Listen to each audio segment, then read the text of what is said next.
ഇപ്പോൾ 2-3 ദിവസങ്ങളായി എല്ലാവരും ചർച്ച ചെയ്തുകൊണ്ടിരിക്കുന്ന ഒരു കേസാണ് നിമിഷപ്രിയയുടെ ഒരു കേസെന്ന് പറയുന്നത്.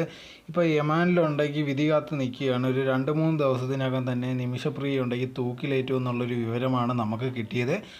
നിമിഷപ്രിയയുടെ അമ്മയുണ്ടെങ്കിൽ യമാനിൽ ചെന്നിട്ട് അവിടെ ആ കുടുംബത്തിനെ കണ്ട് മാപ്പ് ചോദിക്കുക, അല്ലെങ്കിൽ അവരിൽ നിന്ന് എന്തെങ്കിലും ഒരു കാര്യം കിട്ടിയാൽ മാത്രമേ നിമിഷപ്രിയയുടെ ഉണ്ടെങ്കിൽ തീർച്ചയായിട്ടും ഈ കേസോ അല്ലെങ്കിൽ ഈ വധശിക്ഷ റദ്ദാക്കാൻ കഴിയത്തുള്ളൂ.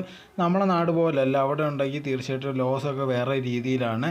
ആ കുടുംബം ഉണ്ടെങ്കിൽ ക്ഷമിക്കുകയും അവർക്ക് കുഴപ്പമില്ലെന്ന് പറഞ്ഞു കഴിഞ്ഞാൽ തീർച്ചയായിട്ടും ഉണ്ടെങ്കിൽ നിമിഷപ്രിയയ്ക്ക് തൂക്കുകയറിൽ നിന്ന് രക്ഷപ്പെടാവുന്നതാണ്.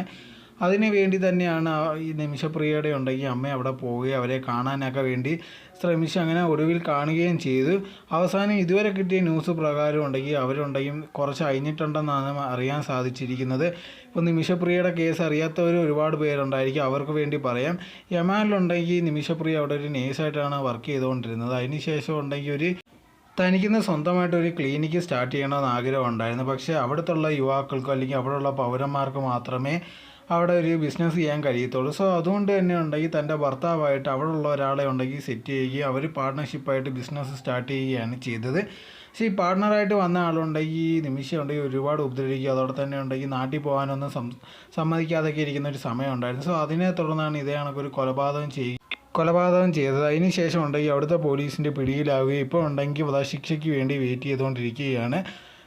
എന്തായിരുന്നാലും ശരി, ആ കുടുംബം ഉണ്ടെങ്കിൽ ഇതിന് സമ്മതിക്കുകയോ ഇല്ലയോ എന്ന് നമുക്ക് ഒരിക്കലും ഉറപ്പ് പറയാനേ കഴിയത്തില്ല. അത് അവരുടെ കയ്യിലാണുള്ളത്. ഇതിനെ പറ്റിയുള്ള നിങ്ങളുടെ അഭിപ്രായം എന്തോന്ന് കമൻറ്റ് ബോക്സിൽ കമൻറ്റ് ചെയ്യുക.